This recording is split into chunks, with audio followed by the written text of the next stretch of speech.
Attorney General William Barr is in the midst of conducing his investigation into alleged FISA abuses by former national security officials. There have been new developments in this investigation, which is being led by U.S. Attorney John Durham. One America's Jack Posobiec sat with Lieutenant Colonel Tony Shaffer for the latest.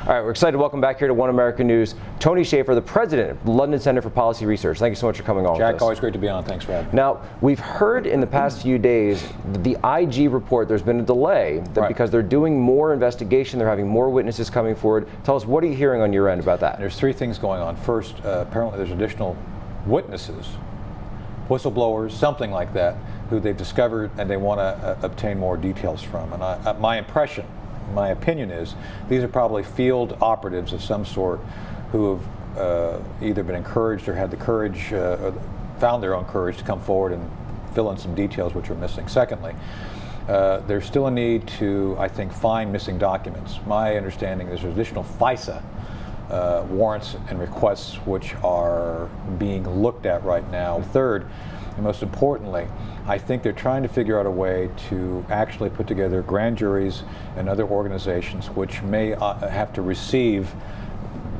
the information from the IG for purposes of action. Now, if we're talking grand jury, that naturally would lead to indictments.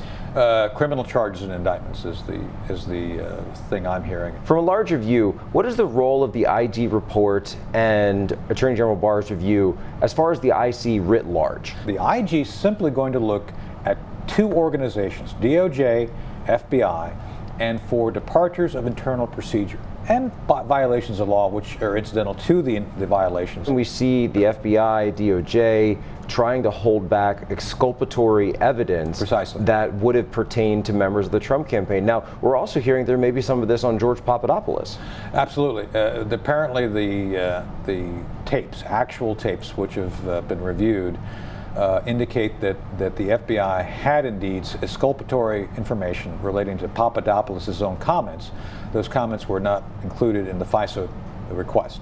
Therefore, it was lying by omission to the FISA court, which again is a departure from procedure and illegal. And none of that information, we're trying to piece the situation together, but it seems that many of that information came from Stephen Halper, this sort of academic, clandestine human informant or spy, to use sort of the colloquial parlance. Right. So there's been a number of indicators that Halper is.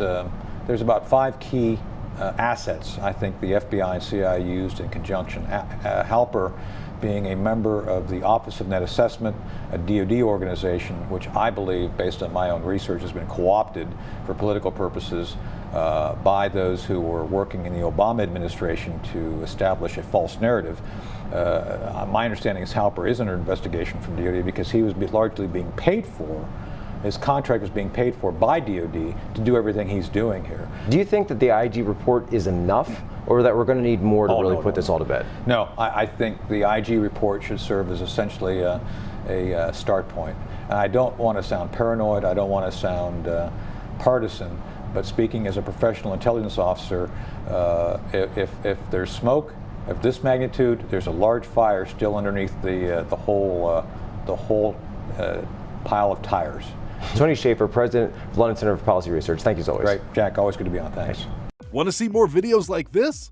Click on the link below and subscribe to One America News on YouTube. And call your cable provider and kindly demand that One America News is added to your lineup. Call and subscribe today.